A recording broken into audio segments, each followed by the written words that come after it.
Tenby manager join us, Gordon. They are one game away from a final. Yeah, refreshing. I mean, he's obviously keeping the boys' feet firmly on the ground, but that was a great result for Tenby, and our Ben Stone always calls them the cup specialists. Well, they certainly did the trick on Saturday to get through to the last four of this prestigious competition, Tom, to be fair, and to have two sides already from Pembrokeshire in the last four is incredible, and it could well be a third once they sort out the issues with Ystrad-Ginlais. Hakin are in that side of the draw, so we may have 3 out of 4 in the semi-final. That's incredible. I don't ever remember there being 3 teams involved at that stage from our county. So it's something to celebrate, because to be fair, Pembrokeshire League football is probably a very good high standard at this moment in time, and yeah, it's great. Yeah, it's got to be more than just the luck of the draw. There has to be actual talent and grit that's going into those results. You don't go to teams up in Swansea or Carmarthenshire or even Neath and get results if you're no good. These teams have been doing it on a regular basis. Over the last decade or so, we've seen Goodwick winning the West Wales Intermediate Cup. We've seen Goodwick winning the cup. We've even seen Merlinsbridge in 2019 winning it. You know, it's not a fluke, is it?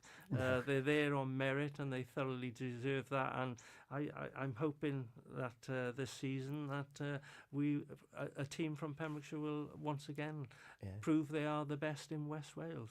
Well, Ben Field, I caught up with him a couple of weeks ago, and he was saying that if it probably wasn't for geography, we would be even more noted in West Wales, and maybe even beyond. Yeah, well, it's always been the problem with Pembrokeshire geography. We're so far, as they always reminded me when I travel, you're living in the sticks, boy. Okay, well, that might be so, but we can play a bit of sport in this area, and we compete for the best. And we're certainly doing okay in football, and in all sports, to be honest with you. We are. We've still got some boxing to talk about, and we're turning our attention now to rugby, which has got some great representation going on at the moment. We'll look at the Wales men's side shortly, but should we start with Tenby, as we've just had Gareth on there? We've already alluded to it. Over 100 points. Incredible, isn't it? You know, I don't like to see any team having a hide in, to be honest with you, Tom. It's not really a game. But to be fair to Tenby United, they're chasing for that Division 1 title. Aberystwyth are just above them. So it was important to collect as many tries and points as they possibly could. Not that Penclawdd would have really appreciated conceding 103 points, but they did get 4 tries themselves, to be fair. So they had 28 points on the board. But Jonathan Evans, the coach, will be absolutely delighted. Ozzy Boswell, who coached the Quins, is now at Tenby as well, and obviously they will be hoping that they can finish the season, as you correctly said earlier, is the business end of the season. So Tenby is a record score, I would think, in the club's history as well. Yeah, laying down that marker, getting that points difference up, because divisions, one thing that I've known from doing the sports show the last couple of years is that you never really know what the end of the season's going to look like with tables. Is it guaranteed as to who's going up? No, well, I don't think the WRU know that, to be honest with you, Tom, because they seem to sort of every summer change the goalposts. We don't know who's going up, who's going down, what division's going to be what. So, it is what it is. But, it's good to see Tenby doing so well in the top end of Division 1. They're second at the moment behind Aberystwyth, as I said.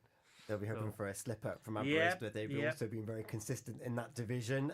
But what are the results that caught your attention there, Gordon? Well, we were looking at the Championship, weren't we? The Premiership division, I should say, not Championship, where our top side Narberth went to Cardiff Met, and Tom, they lost 39-33, but they were leading up until the latter stages when Cardiff grabbed a late try through their flanker Tom Howlett. It robbed Narberth of victory, and that seems to have summed up a lot of their results of late, to be honest with you. They did take a while to sort of settle in that division because the standard is very high there, to be honest with you, Tom. Well, they had the rejig for this season, so all of a sudden they're with the Pontyprids and like classic Newbridge. Teams. I mean, there's some really top first class teams involved there, and they're no mugs, to be honest with you. But I have to say that Narberth have competed very well of late, and that's good to see. Yeah. Yes, they possibly could get relegated, but it wouldn't be the end of the world. They could regroup in the Championship and go again, But the most important thing is that team, whoever plays now, is going out and giving any team a game, and that's great to see. Yeah, I have felt for Liam Gadd. They've been so close on so many times. It's not as if they've gone up to this division and they've been like, "What are you doing here?" It's been so close. Yeah, exactly. I mean, yeah, you're losing by a few points in each game, and as I said, you keep saying it, they're challenging, and that's all you can do. Yeah. It's just having that little bit of lady luck where you finish on top when that final whistle blows. But because they've been close, they have been racking up these bonus points, and they had 2 on the weekend. Yeah. They're not down and out. No. Yeah. I mean, you get a bonus point if you keep within 7 points. So they're getting a bonus point most weeks, to be fair to them. I'd like to have a look at, I haven't got it in front of me, who they got left to play, but I'm sure that they'll be doing their best to get some results to hopefully keep them in that division. That's what the target will be, definitely. And good luck to the Otters. It's interesting days. As we mentioned, at this time of the season now, they're looking at, are we staying, are we going? We'll find out. And of course, division below them, Crymych went up. They've also been having a bit of tough time in that division. Yeah, they've had a lot of mixed results, and again, it's a very high standard. They had a very difficult game on Saturday. They lost 55-7 against Pembrokeshire, who are a really strong side, especially up front. That result speaks for itself, to be honest with you. But Crymych have done well to be where they are for such a small area. Yeah. They really do well and fly the flag for Pembrokeshire. And, hopefully they will stay in that division as well. Yeah. Fingers crossed for that one. Of course, we're going to mention one of their products a little bit later on, actually, signing senior contracts and scoring tries. We'll get onto that in just a moment. Going further down the divisions, and we've already mentioned, of course, Tenby. And did I see that Wyndham Williams put on the green and white for Whitland on the weekend too? I couldn't believe that, mate. What's going on? I always saw Wyndham in the red and black, but fair play, he's come out of retirement and he's helping out the Borderers. But they unfortunately lost again as well. They lost against Lucker at home, 2014. Again, it was a late sort of score that sort of got them over the line. And I know the Borderers were complaining that they, in their opinion, had a perfectly good try disallowed with double movements. You have to listen to the referee and... no VAR there. No VAR there, Tom. No. I know that he enjoyed it. He was quite proud of himself. I've seen the pictures. What else have we had featured then, Gord? Well, Aberaeron narrowly beat Cardigan 17-16. That would have been a tense derby. North County derby there. So Cardigan will be a little bit disappointed with that. But Aberaeron are a very good side, to be fair. Moving to Division 4 West, you had... how do you say that? Your Welsh speaking is better than me.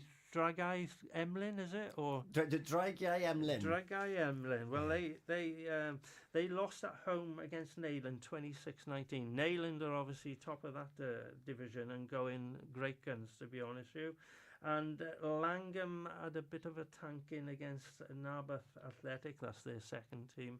55-6 at Pill Park. So, fair play to Langham. They battle every week. It's hard for a small village side to sustain rugby, but they certainly do it to the best of their abilities.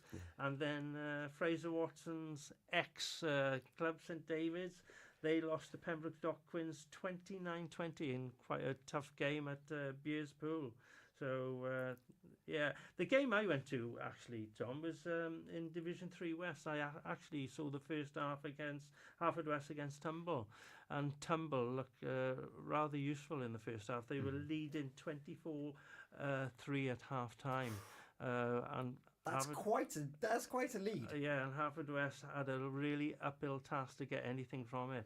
But when I did check out the result later that Saturday evening, I was pleasantly surprised to see that Haverfordwest won 27-24. So that was quite a fight back. That fair play. So well done to the Blues there, getting a win. Yeah. I didn't expect that. And of course, well, it's momentum now, isn't it? At this stage of the season, you want to pick up those wins. You want to have those moments where you can go back and say, "We did that. We can do it again." Because this is where it matters now. And for the likes of Neyland, they've been consistently brilliant in that division this season. Consistency is what they've arguably lacked over the last couple of years. But they're holding that division. They're going well, and obviously they're in the semi-final of the regional cup as well. So that's going to be played in April. So everybody is obviously playing for places as well for that. There's a possibility they could reach a final. I'm not sure whether it would be played at the Arms Park or the people wouldn't even know what the Arms Park now. So the National Stadium or whatever we call it now. But yeah, they're going really well, and they want to win the division, and they want to get to a cup final as well. So everybody's firing on all cylinders to make sure they're in that 15 or in that 23-man squad. Yeah, it's great to see the All Blacks, the All Blacks playing, and of course it's their backs that have been putting on a bit of a show, haven't they? They've been enjoying their rugby. Yeah, they have, and they play some really good stuff this season, and it's a 15-man game. To be fair to them, they're playing. They spread the ball well, and they got some talented players there. So fingers crossed they'll go on and win the title and win a cup as well. That'd be nice. Fingers crossed. We'll be keeping a very close eye on those developments throughout all those divisions that you mentioned there. And of course, I mentioned Crimmock, one of their talented players, and of course also Fishguard through the age ranges. He signed his first senior contract. Yeah. He featured the weekend before. A little dink over the top from Gareth, and he's got himself a try in Ulster. What a talent is Max Page, and he played at Welsh under-20 level. He's just, as you said, signed his new pro contract with the Scarlets. And the try, I did see it on the other evening, and Gareth Davis, instead of using that box kick he used to do for Wales, he actually did do a little chip over the back line, which Max Page had read perfectly. He ran through, and once he got hold of that ball, there wasn't any stopping him. He's so quick and elusive. It's great to see him. He's a really fine prospect.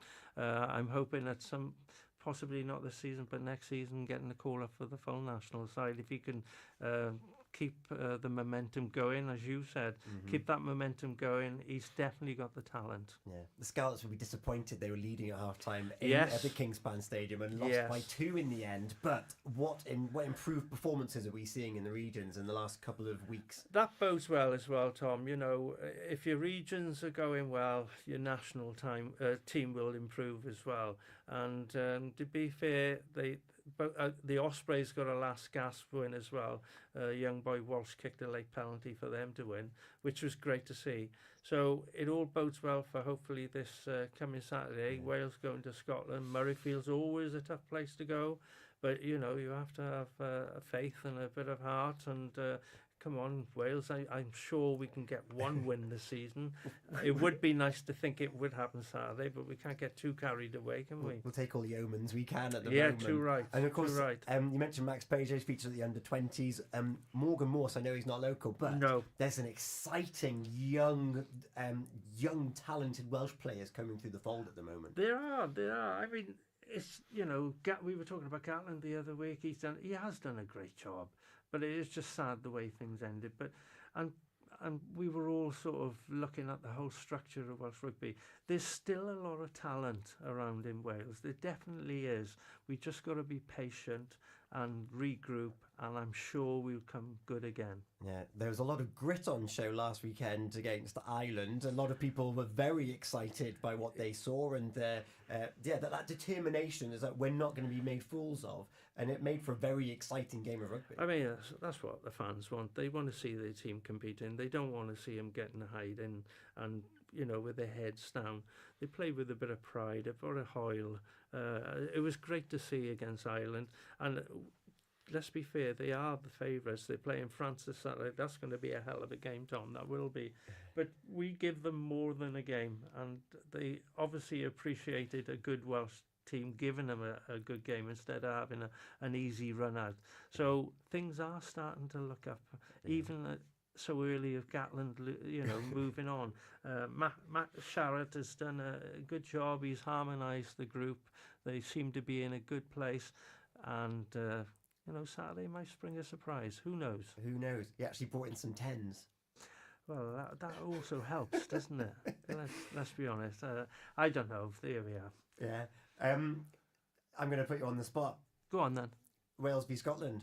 Scotland just edge us. Oh, Anna King has gone for Wales just edging Scotland. She thinks 24-22 to the men in red. I hope you're right. I hope you're right. But as I said, Scotland aren't a bad side, to be fair.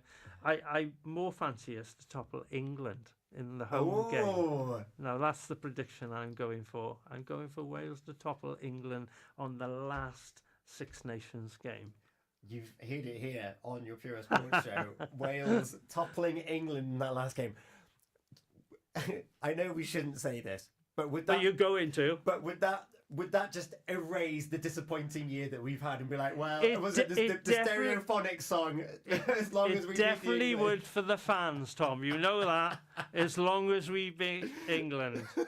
Yeah. Manic Street Preachers, is it? Kelly Jones, Stereophonics. Stereophonics, that's it. There you go. What are your predictions at home? Are we going to cause upset in Murrayfield? Because the thing with Scotland, we've been saying this now for about 3 or 4 decades now. Depends what team turns up.